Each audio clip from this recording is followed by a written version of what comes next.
So I guess I'd want to start with asking about maybe first something that helps the kids that you could share with us, and then we could go to the macro and be like, who are those, thousands or tens of thousands of kids that you work with? And because I think, yeah, all of us are kids.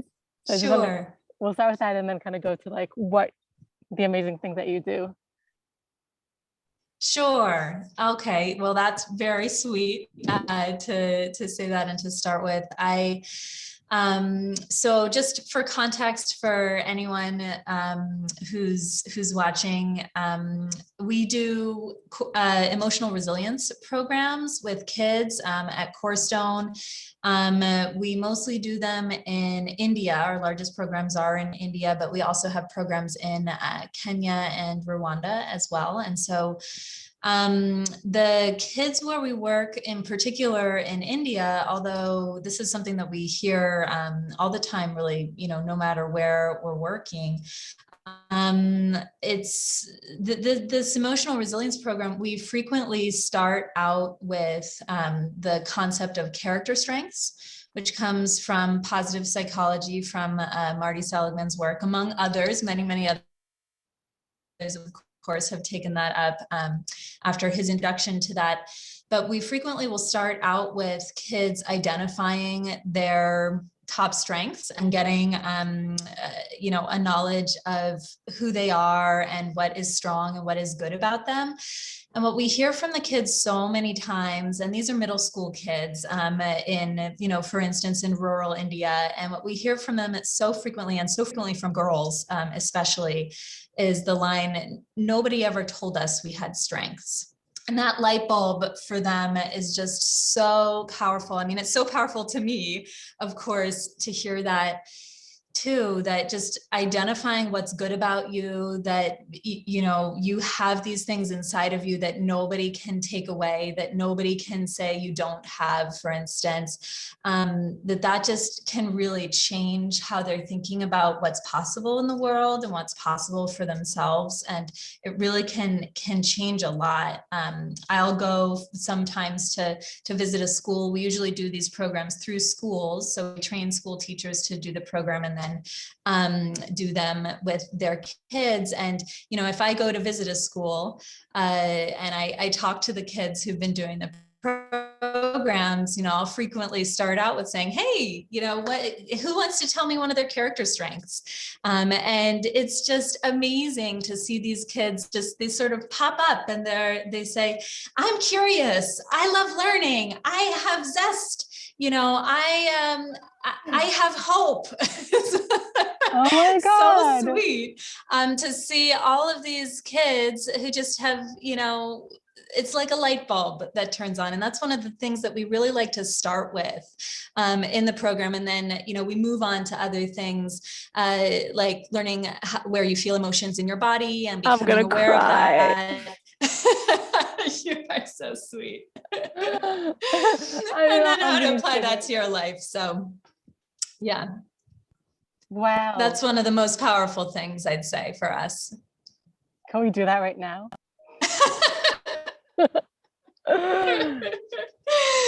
Sure, if you want, you're welcome to think through. And for the viewers, some of the things. The viewers who are watching us right now, yeah. What is the question? Guide us.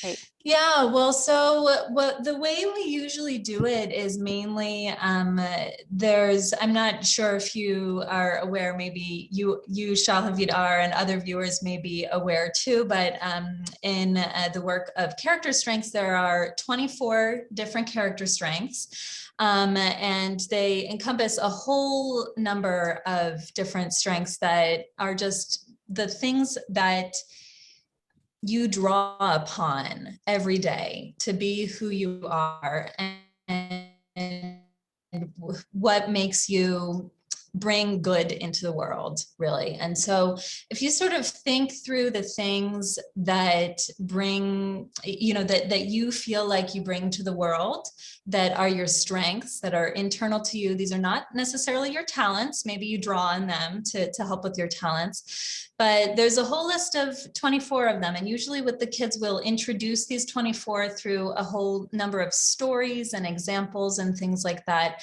And then guide them to, choose which ones really speak to them as being these are really what make me who I am. And so I'll just list, for instance, a number of them are love, kindness. There are others that are maybe a little bit harder to understand, like self-regulation or prudence and really being careful, perspective, that you're able to give wise counsel and really see the bigger picture. Curiosity is one that we hear all the time with kids, especially, I think with all of us, really, they're the inner kid inside of ourselves, right? Open-mindedness, love of learning. And so, you can just kind of drop in and feel to yourself if there are 1 or 2 or 3 or 4 or 24 of these that you can feel are really, part of you. And we all have all 24 strengths.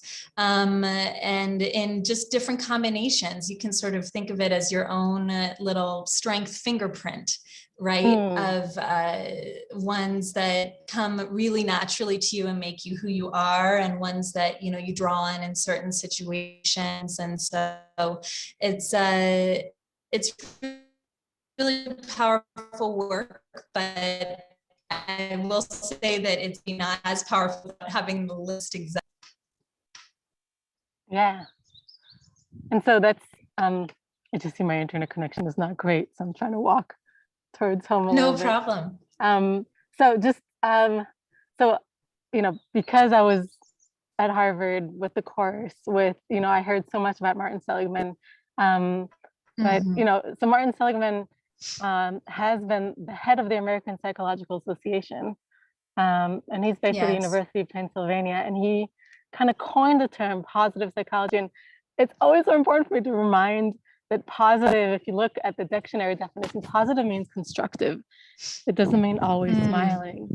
And so what you do with the kids, Kate, you're taking some exercises and trainings on resiliency that Marin Seligman put together, and they're actually online tests that you could kind of find which are your, top 5 or top 10. I remember, that was like, I remember yours looking at them. But just for the game and for the people at home, I guess, some of us are already starting to think, I'm like listening to, and I'm like, I do have love and I do have kindness, and I'm like tearing up inside.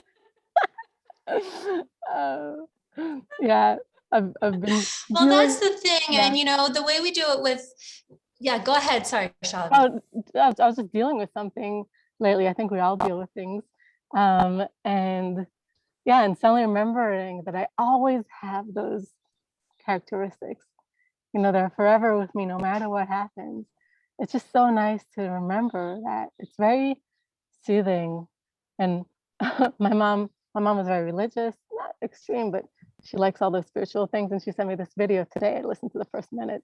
And they're kind of connecting it to, like find the godly things in you, because God is infinite and those things are infinite in you. And you're always, so I'm just connecting that because like all those characteristics are strengths. We always have them. They're forever with us. It just connects us. It's just very grounding, I think, in the face of whatever, in the face of uncertainty. I love that description of it being grounding, and for, especially for kids who have had the experience where they're coming and saying, no one ever told us we had strength. I mean, that is really to find a place to draw from, a real place of strength to draw from. And hey, I had no idea that this was already in me, and there's nothing that I have to do. I just have to be, and I have to be conscious of that. So it's really empowering. And for just like you said, Shalavi, so many of the strengths, like for instance, bravery or self-regulation or social intelligence or things like that, it's not necessarily the sort of thing that is as you're doing it, you're feeling, as you're activating these strengths, you're feeling hosts of, happy emotions and joy. And they're very hard to activate bravery sometimes, for instance, and have self-regulation and things like that, right? I mean, it's extraordinarily, can be very hard to activate these strengths, but just like you said, it is a constructive way, to approach life. And it's a real, that's part of why we do it first in the program. And it's a program that we do over the course of actually, it's weekly sessions that we do with kids, that we train teachers to do with kids. And it goes over the course of, depending where you are, whether it's in Kenya or Rwanda or India, it's either 1 year or 2 school years in the middle school years that the kids do. It's essentially it's basically like a period in their school day where they get to go and do these sorts of exercises and learnings about themselves. And then we do this character strengths first, really foundationally. And then we always call it moving development from the inside out. Is what we like to talk about. And is that weekly or bi-weekly? It's moving, basically, it's once a week, usually. In India, it's a little bit less frequent than that because there are lots of holidays. But it's generally meant to be once a week. And so we start with character strengths. We then move into emotions, how we feel emotions, how we manage emotions. We then move into aspects of goal setting and what I want my life to be like and what my purpose is and what I came here to do, how I want to give back to my community. Then moving into things like goal setting, problem solving, because we will all, of course, encounter problems along the way, and aspects of conflict resolution and assertive communication, which is just so important for all of us, but particularly for girls in the areas where we work.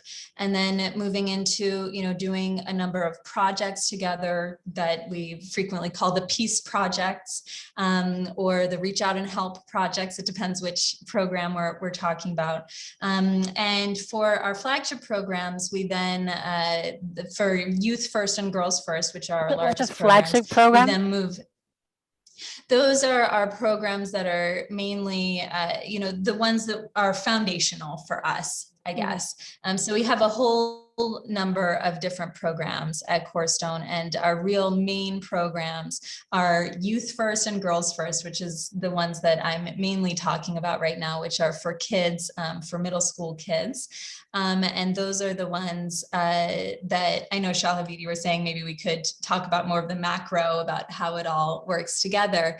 Yeah. But those are the ones that we are doing in partnership, in particular in Bihar in India, in partnership with the Bihar government there, to roll that out across all of the middle schools in the state, which will eventually be, not yet, we have a long way to go. Eventually that'll be 26,000 middle schools, so 2.6 million kids per year.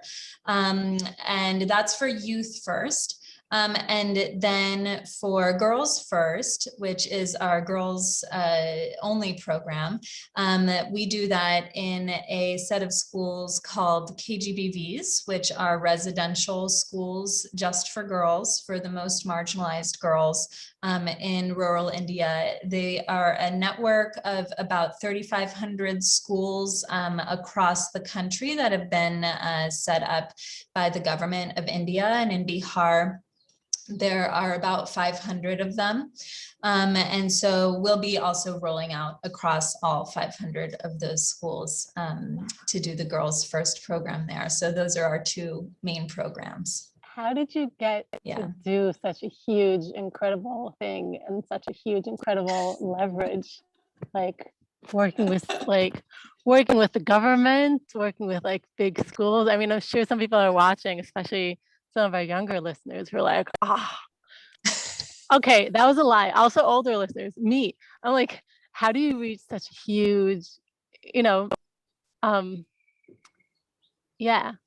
done some big things on large scales, but like working with tons of schools, with, with the government implementing a new system that's not traditional, that's, kind of like, thought provoking, that's not still implied in most high schools, specifically in developing countries. How did you do this? Well, I think, how did we do this? I'd say we've taken a pretty methodical route to it. And one of the most important things that I think happened to us early on, and I would absolutely encourage anybody who's watching to think this way as well, is that I think, when we were, we started out, we started out actually in about 2011 in one school in Delhi, in India, in a Sufi enclave in Delhi. What's Sufi enclave? And yes. What's yes. that? What's a Sufi enclave? Oh, it's essentially just an area where a lot of Sufis live. It's, I guess, a very old area, this particular area, How did you get there? in Delhi. How did we get there? Well, so I'll back up even more if you would like. Yeah. Well, I'm also I have originally we were an organization. Sorry, can you hear me? Yeah. Mm-hmm. I'm sorry. Say that again. Oh yeah.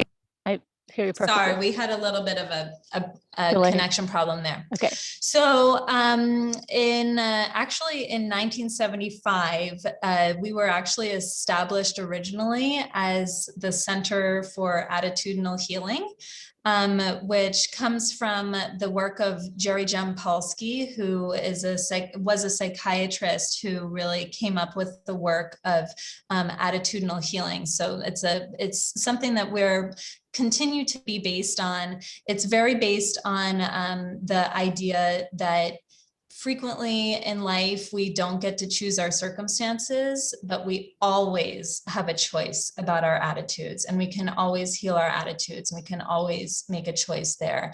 And there's a whole host of work that Jerry did over a course of decades. He was one of the first pioneers actually of peer support groups, and did quite a good amount of work, particularly during the HIV/AIDS crisis in San Francisco, in the the last part of the last century. And so it was a center where people would come in, right? And they would come and get training, and they would come to this center. It was in San Francisco. And then it ended up just essentially being time for a change. And the model was really turned on its head.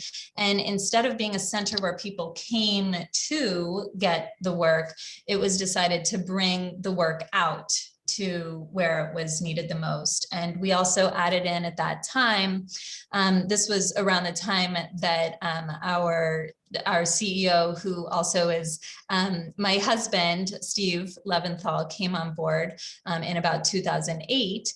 The whole model was flipped on its head. We also brought in a whole host of aspects around resilience and positive psychology and some other things that are quite related to these concepts of attitudinal healing, and merged that all together into one essentially toolkit that we draw from.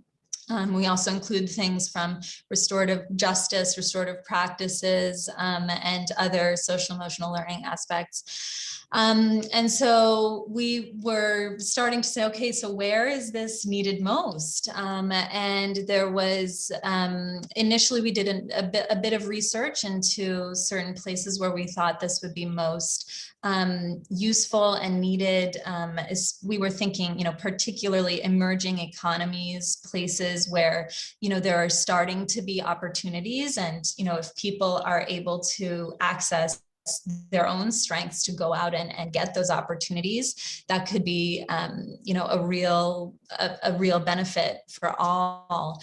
And so we looked into a number of different places, and it just so happened that India was the first that we decided to go to and try out. And I always say that you could work for many, many lifetimes in India and barely make a dent, right? And I think many of us do, right?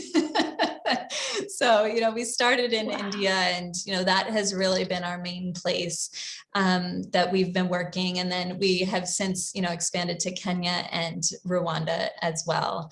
And looking to the future of other places that we're thinking of too. So. Wow. That is a very methodical structure. Yeah. You got something, Yeah. you're like, apply it, you make it great. And you're like, where does it need it the most? They probably need it the most. And then you should reach out to the schools and be like, hey, we want to help you. Right. Yeah. So we first started in just one school that it happened to be through our network, we knew this one particular school called the Hope Project in Nizamuddin in Old Delhi. And we first said, okay, well, we're just going to give you some training on these things that we know how to do. And then you all, the teachers there, please make it your own, tell us what works, what doesn't work. Let's throw it out. Let's figure out what is going to be good for the kids you work with. And, they did that basically. And it ended up being the sort of thing that was, very, very successful. And the kids loved it and the teachers loved it and really felt like, this was something very different, just like you were saying, Shala, something very, very different that they hadn't done before. And yet at the same time, was really familiar to them. Like they felt like they owned it and they could take it and make it their own, which was wonderful. And so after that first pilot, we only had 100 kids in that. We essentially had someone who had heard about it and basically said, hey, will you bring this to this other place? I'll get you 1,000 kids, etc. Please come. And we said, well, sure, might as well try it. We then ended up in Gujarat working in slums there for some time. And all that is kind of funded through getting sponsors, and you just kind of brought the funding with you. Well, so we generally rely on private foundation funding. So this is actually what I was starting to say earlier, is that after we had done our first initial trials and first initial pilots of just 100 or 1,000 kids and just starting out, we approached Packard Foundation and David and Lucille Packard Foundation to say, hey, we think we have something great. We're going to be able to reach, let's say, 50,000 kids with this or something, right? We thought we were all great because we were going to be able to scale to 50,000 kids. And, the amazing and wonderful thing, which I feel like really put us on track to get to where we are now, was something that the program officer there at the time who we spoke to said basically, great, 50,000 kids, that's fine. But I want you to think about how you're going to reach 5 million, reach 10 million. Come up with a way from the start that whatever it is that you create is going to be able to reach that number of kids. And then, come back and talk to me. I already think this is going to work. I love the program. That's great. But you got to think about scale from the beginning. And that was just, such a light bulb, I think, for us, because then when you're designing things, even from the very first moment that you design something, you're thinking about scale from the beginning. You're thinking about, well, is this going to be something that the government could take on, however many years down the road it is? right? Is this something that could fit into their systems? Is this training going to be understandable to a government trainer who is then going to have to train somebody else, or what have you, Yeah. right? So it's really like a thinking about scale from the beginning. And so that's, what we've been doing. And it has been incremental. We haven't gotten here overnight, of course, but I think it's been really key to, think about who our partners are going to be at a large scale, think about what systems are going to work that we have to create for them. Think about even little tiny things from the, within the curriculum itself, like how do we design that to be able to be passed along? So that's one of the key things, cool. I think, and one of the key things I would say to anybody who wants to scale is, begin with the end in mind, right? Wow. Yeah. Gosh. So it's like thinking how to train the people who are going to train the people who are going to train the people to teach. Yeah, so that's partially how we're doing it now, is that we, we're not in 26,000 schools right now, right? We're only going to be, even this year, we're doing what we were calling like a demonstration model of scale, which is only going to reach about 40,000 kids this year. Only but that's still a good amount.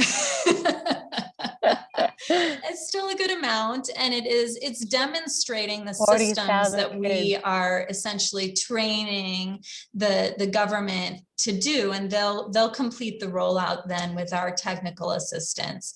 After the next 2 years, we're going to hand it over to them completely, which is always a little scary, like you're handing over your baby, like, here, take it, roll it out. They could still kind of like oversee it and come and like counsel and do consulting and.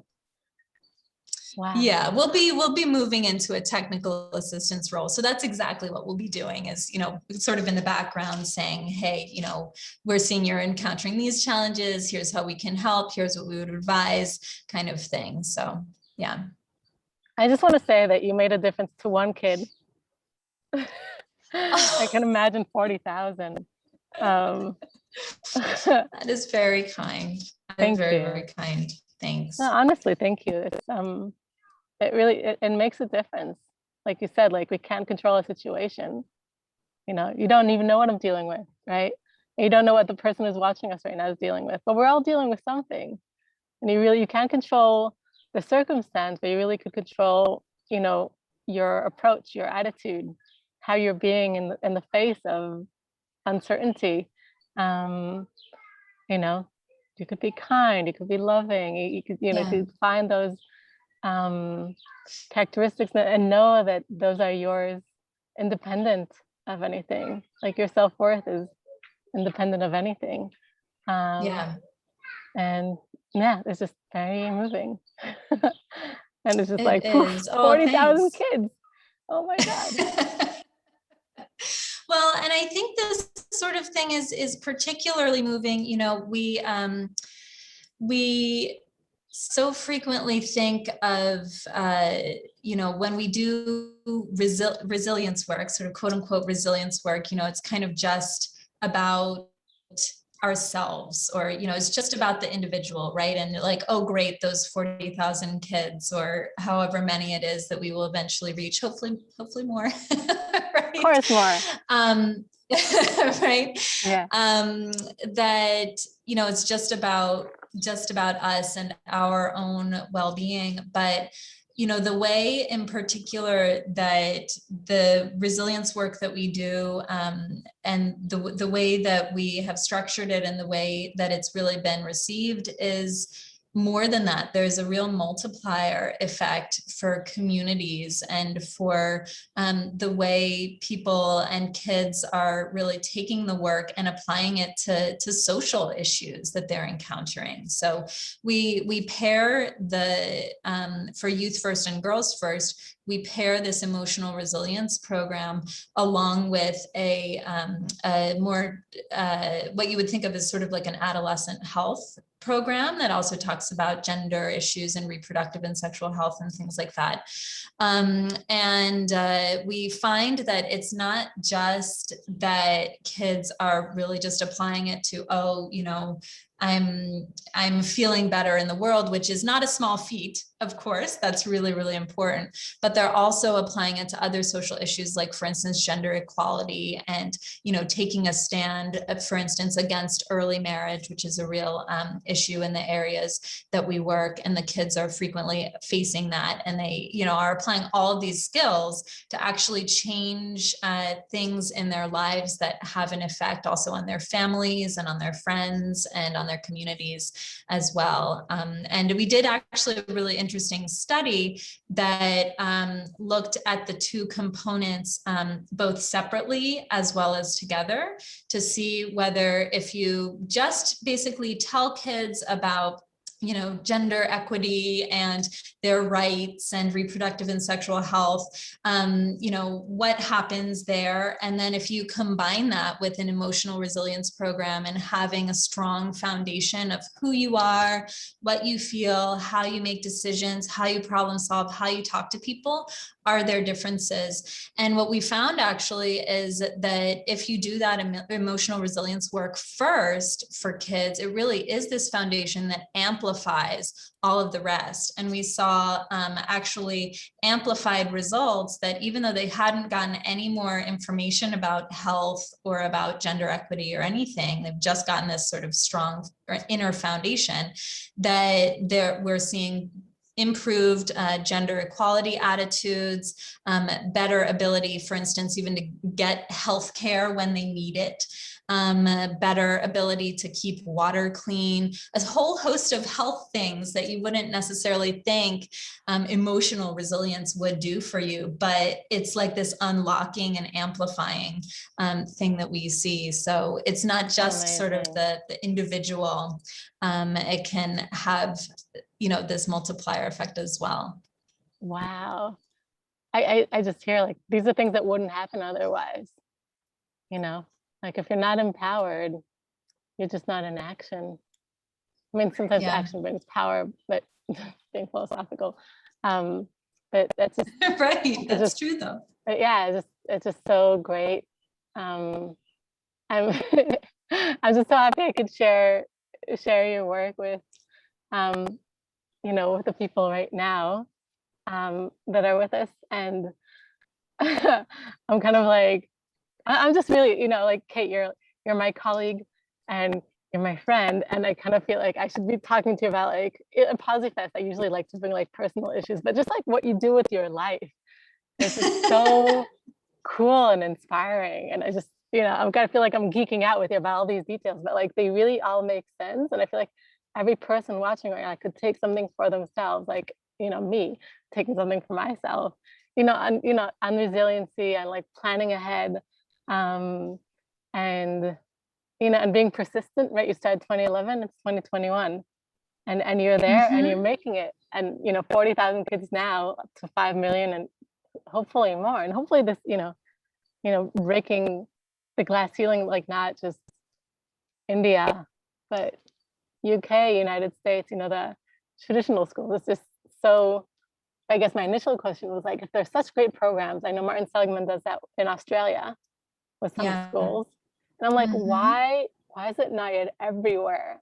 And I get that it just takes time, but it's going to get everywhere. And I want to ask for people who are watching us who might be educators or who might be students that want to share this with their teachers or with their programs, how do we reach you? I'm going to put the links below, but if there's anything you want to say right now in video. Please, yeah, no, that would be so wonderful, Shalavid. Reach me anytime, feel free to reach me on my personal email, kates@corstone.org. You can find more about us on our website, www.corstone.org. Number of blogs and other videos. And if you want to hear the voices of the kids themselves or the voices of the teachers, they're all on there. So that's all fun to do. And yeah, I mean, I'm around. I'd love to hear from any of you who have any interest whatsoever. We have a host on PosiFest. Her name is Dia. Her family is from India. She grew up in London, and she does interviews on PosiFest. Mostly, she likes to dance and sing. But when she feels very excited, I think it's from like My Little Pony, but she says, "My heart exploded." I just feel like that. I want to be there I right feel now. the same. Thank you so much. Seriously, thank you. Very, very kind. I'm so grateful for you all to invite me and to do this interview together. It's really been lovely to share. Thank you so, so much. I have one more question. Just as we like to kind of, Okay. we like on Positive to ask people like kind of personal things. You know, it would be like, you know, it could be Sure. looking back, what would be your advice for yourself? Or, you know, what keeps you going? Both, I guess. Okay. All right. So which one? Looking back, what would be my advice for myself, or what keeps me going? I'm gonna have the same answer actually for both, which is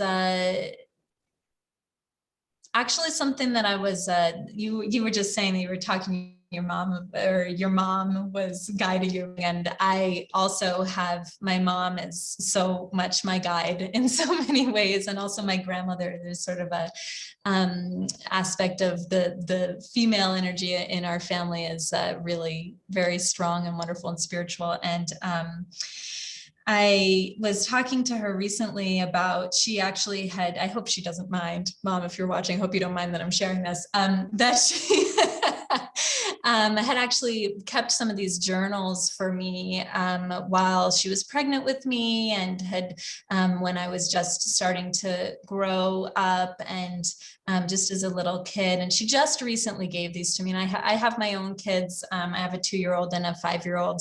And I suppose she felt it was time to let me in on her sort of inner world as a mother and a working mother, and, you know, et cetera. And she gave these to me. And I remember just thinking, oh my God, that's me. Like all the things she's thinking, that's what I'm thinking. And there's so much about, you know, who am I? And, you know, what am I going to do in this world? And what am I going to make in this world? And how can I, you know, be who I'm meant to be, and be a mother, and be, you know, working, all these things. Right. And, you know, I looked at it and I thought, oh my gosh, that's exactly what I'm thinking about now. And I talked to her about it, and I said, you know, do you still have those worries and concerns, and feeling like I'm not enough, and feeling like, you know, I'm not doing enough or whatever, because that's me. That's what happens to me.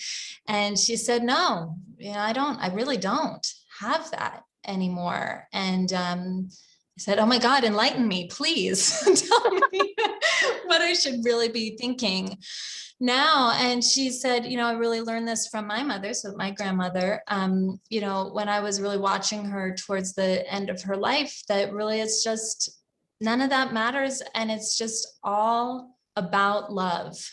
And it's just be there, give love, receive love, do love, love, love, love all around. And the rest of it doesn't matter. Just release everything else, all the worries, all the fear, all the I'm not enough. Just be love. And if you're love, that is enough. That is more than enough. And so that is what I would absolutely say to myself, looking back. It's what I would say to, what I do say to myself all the time now. And it's so true, right? You know, you can just kind of drop in there and feel like, you know what?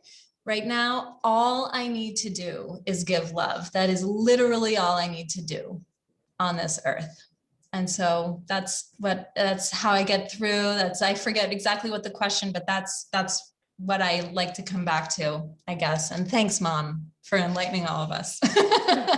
Thanks, Kate's mom. That was beautiful. Thank you. Yeah, I think the other one was advice for yourself looking back, but that's the advice looking back. Same advice, yeah. Yeah. Well, I cherish you, and I cherish that, and I just really acknowledge you for being a person who's a light bearer, who's extraordinary and makes a difference to other people and helps us all be extraordinary. Really, really thank you. Oh my goodness. And absolutely same back to you, Shalavit. I so appreciate this time together, and I'm so glad that we've connected. Thank you.